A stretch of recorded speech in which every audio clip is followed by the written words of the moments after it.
सभी बहनों को नमस्ते। वैसे काफी मेरा नाम बबीता जैन है और मैं अमरेलीवाड़ी इंद्रपुरी बोर्ड से कॉर्पोरेशन लड़ी थी 2021 में और जैन एकता मंच गुजरात महिला प्रमुख भी हूँ। मेरा ट्रस्ट भी है खुद का और मैंने सबसे बड़ी सेवा पहले जब मैं किसी लाश को देखती थी यानी मुर्दे को तो मैं उसके घर नहीं जाती थी क्योंकि मुझे बहुत डर लगता था कोई मेरी फैमिली में भी मर जाए ना तो मैं नहीं जाती थी क्योंकि मैं अगर चली गई ना तो मैं पूरी रात सो नहीं पाती थी डर के। मुझे वही चीज दिखती थी। लेकिन जब आपको पता है लॉकडाउन आया था, कोरोना आया था 2021 में, उस टाइम पे ना जाने कितने परिवारों ने पूरा परिवार खो दिया था। यानी किसी के बच्चे चले गए, किसी की माँ चली गई, किसी के बाप चला गया, किसी की बहन, किसी के बेटे, यानी कई तरीके से लोगों ने कितने जन को खो दिया। जो आज वो महसूस कर रहे कि हमने लॉकडाउन में क्या क्या खोया था। उस लॉकडाउन की बात कर रही हूँ जब बहुत खतरनाक माहौल था। समझो गरीब लोग डरता था कि लॉकडाउन ना हो जाए नहीं तो मैं कमाऊंगा क्या और खाऊंगा क्या, और अमीर लोग डरते थे कि मुझे कोरोना ना हो जाए नहीं तो मैं मर जाऊंगा। तो दोनों की परिस्थिति अलग अलग थी। एक पेट के लिए बाहर निकलता था और एक अपने जीने के लिए बाहर नहीं निकलता था। उस टाइम मैंने 1200 बेड सिविल के अंदर पीपी किट पहन के 6 महीने जो सेवा दी है ना वो बहुत ही अद्भुत सेवा दी है। किसी को नहीं पता ये चीज, क्योंकि मैं कोरोना वालों को वॉशरूम टॉयलेट हाथ पकड़ के ले जाती थी। उस टाइम पे मैंने देखा जिंदगी क्या थी। एक सांस के लिए लोग लड़ रहे थे वहां पे।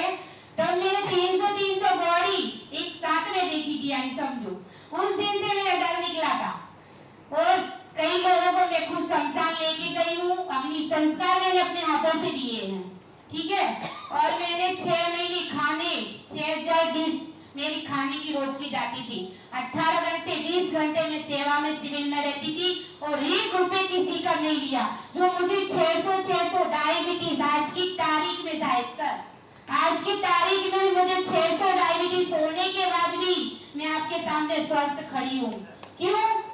क्योंकि मुझे वो लॉकडाउन की याद आती है और मुझे उन लोगों की सेवा याद आती है जब लोग बोलते थे बहन 5000 ले लो 10,000 ले लो, मेरा मरीज अंदर है, एक बार मुझे वीडियो कॉल करा दो, एक बार मुझे बात करा दो।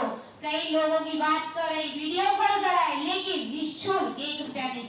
जो आज सबके आशीर्वाद से मैं आज आपके सामने स्वस्थ खड़ी हूँ। मुझे 15 साल से डायबिटीज है, कई बार मरते बची हूँ, कई एक्सीडेंट हुए, लेकिन मेरा बाल भी बाका नहीं हुआ। किसकी बदौलत?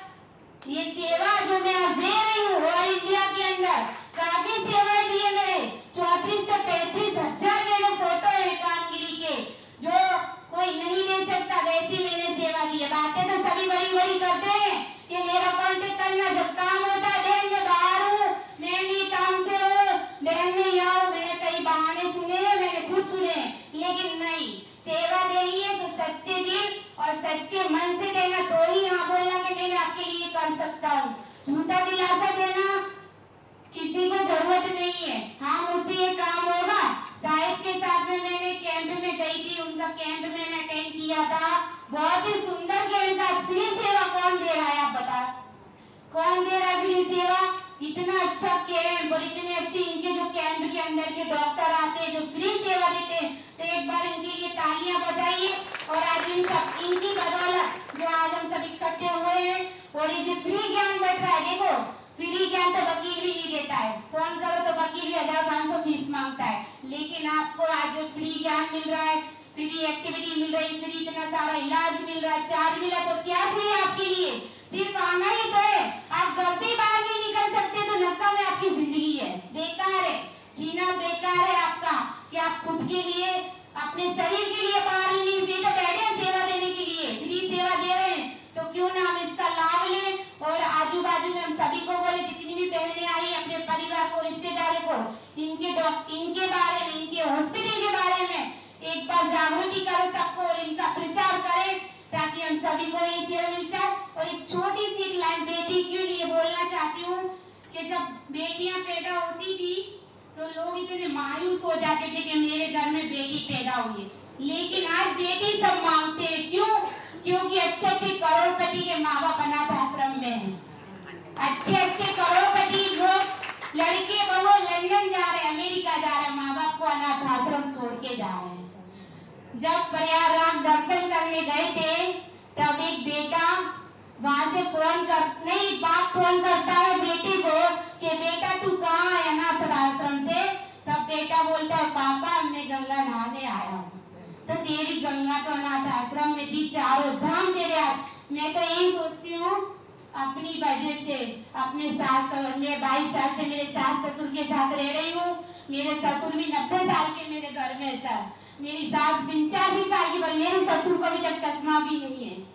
इतने स्वस्थ और हेल्थ है, अभी तक मेरे ससुर की मैंने आवाज नहीं सुनी कि ससुर क्या होते हैं। तो आप सभी से भी कहना चाहती हूँ कि सबसे पहला धर्म, सबसे पहले चारों धाम अपने माता पिता और अपने सास ससुर हैं। अगर अपनी वजह से उनकी आंख में एक भी आंसू आ गए ना तो जिंदगी निकल जाएगी। गला काट के रख दोगे, आप उनका कर्ज नहीं चुका सकते हो। ये जीता जाता दाखला है जो मैंने अपने लिए भी किया, अपने ससुर के लिए भी किया, अपने बाप के लिए भी किया। अपने बाप को पैरालिसिस में खड़े किया मैंने। मेरे बाप की मैंने 3 महीने टॉयलेट साफ करी, कोई नहीं कर सकता। मैंने हर घर से किया था। हेलो तो इसलिए आप लोगों से ये विनती करना चाहती हूँ कि अपनी बहू का भी फर्ज निभाए, बेटी का भी निभाए और एक नारी धर्म होने का फर्ज निभाए। सबसे पहले तो खाली छोटी सी लाइन जाके अपनी वाणी को विराम देती हूँ। कैसी परंपरा है, ये कैसा विधान है